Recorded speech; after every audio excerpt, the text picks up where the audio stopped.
Alors donc on se retrouve également en ce qui concerne les mentions obligatoires d'une facture. Alors donc on sait déjà, on connaît déjà quels sont et combien de types de factures on retrouve. Alors donc également il est important de connaître les mentions obligatoires d'une facture. Sinon, quels sont les éléments obligatoires qui doivent figurer donc sur une facture. Alors donc déjà c'est un document qui sera exploité par tout le monde. Vous voyez déjà, non seulement pour le commercial, c'est juridique, si vous voulez. Vous allez avoir également le département commercial. Donc, il sera très important d'attirer l'attention de votre client sur certains éléments, de manière à ce que lui et aussi également, à son tour, puisse aussi également les exploiter. Parmi ces éléments, vous avez entre autres la date. Donc la date de la facture, la date à laquelle vous avez émis la facture, vous avez établi la facture. Ce sera généralement la date à laquelle vous avez établi la facture. L'autre côté, l'autre élément, ce sera le numéro de la facture. C'est un peu comme lorsque nous avons appris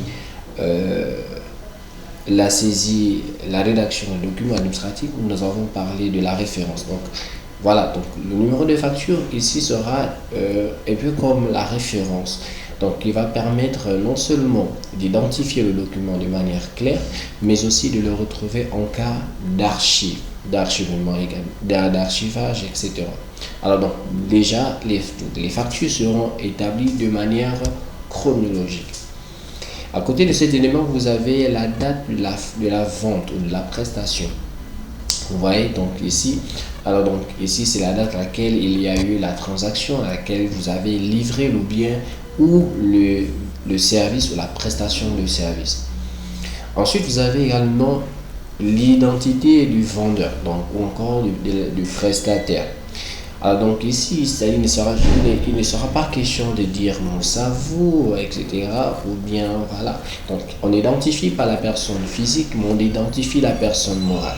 C'est la raison pour laquelle vous allez retrouver ici la dénomination sociale, l'adresse sociale, par exemple le lieu à laquelle vous avez le lieu de facturation, votre lieu du siège social.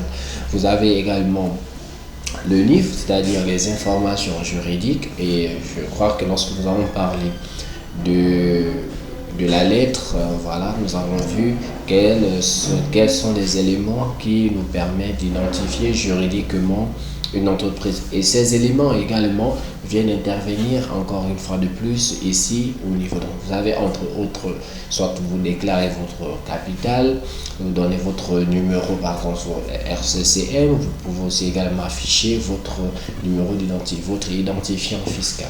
Donc l'identifiant fiscal, je vais même mettre un arrêt là-dessus, vous permettra au client, d'accord, de légitimer ici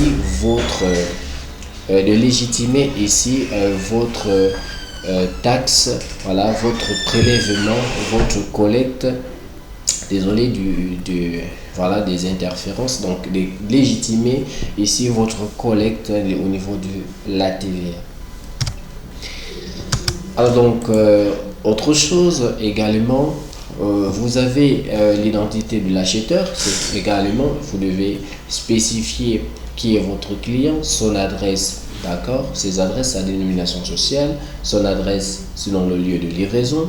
Vous avez l'adresse de la facturation s'il y a une différence, c'est-à-dire entre le lieu à laquelle voilà, le lieu où c'est effectué la transaction et effectivement le lieu où la facture a été également établie. Mais si également la transaction s'est passée au même endroit, donc la deuxième adresse, allais-je dire, ne sera pas une mention à l'intérieur de la facture. Aussi, vous avez également le numéro de bon de commande. Donc, si le client a commandé ses produits via l'établissement d'un bon de commande, vous pouvez également afficher ce numéro du bon de commande, disant que la facture sera la réponse de ce bon de commande.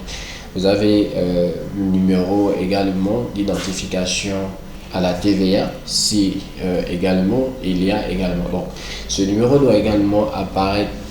Voilà, donc, et ici le numéro d'identification à la TVA du vendeur et le client professionnel, seul si ce dernier est redevable de la TVA. Donc, ça veut dire on doit être soumis à la TVA pour pouvoir afficher ce numéro. Alors donc, j'aimerais marquer un arrêt un peu brusque sur cette partie. Alors donc, à ce niveau, il est très essentiel donc de dire ceci. Lorsque nous vendons des biens, des produits palpables, tangibles, on parle de TVA, c'est-à-dire soit on vous collecte la TVA, soit vous collectez la TVA. Mais lorsqu'on vend des produits, des services, ici, il est important de savoir que ce ne sera pas la TVA qui sera prélevée. Ici, ce sera la TVA, la TPS. Donc, la TPS, entendons par là la taxe sur la prestation de service. Donc, qui est un taux légal de 9,5% en République gabonaise. Autre élément, vous avez la désignation. Donc, par nature, par marque, référence de produit. On peut aussi également mettre la main-d'œuvre, désignation précise, quantité, les prix unitaires hors taxe, le taux de TVA, vous devez également l'afficher. Vous pouvez également afficher le taux légal et applicable. Éventuel, vous devez également travailler sur des réductions, c'est-à-dire afficher des réductions s'il y a également.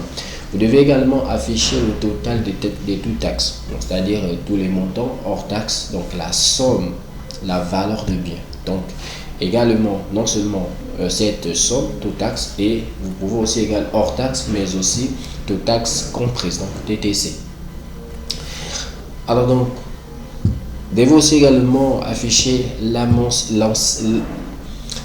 de la facture. Qu'est-ce que ça? Donc l'adresse de la facture doit apparaître sur la facture si celle-ci est différente de celle du siège social, ce que nous avons déjà vu en amont. Nous devons aussi également avoir les informations sur le paiement. Donc, obligatoirement figurer la date à laquelle le paiement doit intervenir. Ça, c'est une date, c'est une information. Les conditions d'escompte en cas de paiement anticipé. Les taux de pénalité en cas de non-paiement et de retard de paiement. Ça, ce sont les éléments qui doivent également apparaître. Revenons sur les réductions. À quel moment appliquer des différentes réductions? Alors donc, vous allez avoir les réductions non seulement commerciales, mais vous allez aussi avoir des réductions financières. En ce qui concerne l'application ou l'applicabilité de certaines réductions, vous allez avoir la remise. Donc, vous allez avoir généralement les 3 réductions commerciales qui seront appelées les 3 R.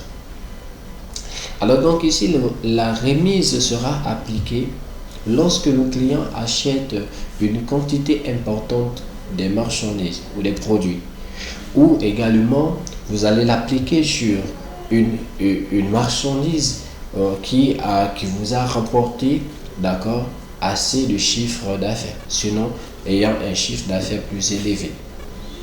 La réduction dénommée rabais va quant à elle également réagir dans le cadre, par exemple, de renvoi de marchandises, par exemple de non-conformité, généralement, voilà, qui viendra également. Donc, qu'est-ce qu'on va dire? Le rabais est une diminution, pour lire, du prix d'une marchandise du fournisseur réalisée sur le montant de sa facture lorsque, par exemple, la marchandise offerte de la vente se trouve dépréciée, avariée, c'est parce que je voulais, ou à titre de geste commercial, la qualité, la quantité achetée, ou on va parler des quantités achetées ou des conditions de marché justifient une réduction de prix. Tout ceci, c'est peut-être aussi gros pour nous. Alors donc, également pour dire et pour retenir ce qui concerne le rabais, alors donc je vends ma marchandise, je livre ma marchandise et le client paye. Et il se rend compte que la marchandise que je lui ai vendue est non conforme, c'est-à-dire dépréciée. Donc, ça veut dire qu'il ne se plaît pas à l'intérieur. Ma marchandise ne rentre pas dans ses intérêts, dans ses cordes d'achat. À ce niveau, je vais réduire. Pourquoi? Je vais lui dire, bon, c'est vrai, la marchandise est là, etc. Mais il faudra que vous réglez, en fait. En fait, la marchandise coûte peut-être 500, 600 000. Alors donc, il y en aura comme cette petite réticence de la part du client au point où il dira non mais vu que la marchandise est dépréciée, elle est avariée, elle s'approche, par exemple si ce sont les boîtes de conserve, elle s'approche de leur date de validité, ça ne peut pas coûter le même prix. Donc à ce niveau, le client le fournisseur, vous en tant que fournisseur, vous allez accorder une réduction. La réduction qui sera également mentionnée à l'intérieur de la facture ne sera pas une remise, mais sera le rabais. Alors donc, vous avez une autre réduction qu'on va appeler la ristourne. D'une manière générale, la ristourne est une diminution de prix, d'accord, le prix d'achat, etc. C'est normalement en cas si l'acheteur se porte écœuré, voilà, d'une grande quantité de marchandises, s'il assure une partie du risque de la vente. Bref, ça veut dire quoi? Bien, nous avons vendu, nous voulons, en fait, généralement, c'est une réduction généralement accordée aux entreprises, aux clients, pardon, oui, sinon à notre client, dans le cadre de renforcer les liens, les liens commerciaux entre le client également et le vendeur ou encore le fournisseur, le client et le fournisseur. Alors donc, généralement, elle sera accordée dans les grandes surfaces dans le cas de promouvoir par exemple un bien, ou par exemple si le client est contrarié par rapport à un bien que vous l'avez vendu.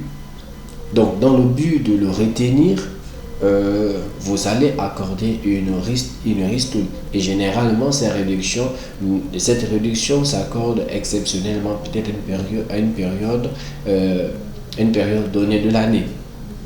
Elle sera également accordée lors, par exemple, du cas de la fidélisation, les cartes de fidélité, des panneaux publicitaires. Par exemple, je crois que chacun de nous a déjà sillonné les rues et a vu certainement quelque part dans certaines avenues où on a sur les panneaux publicitaires moins, par exemple 25%, moins 40% si vous achetez le premier produit.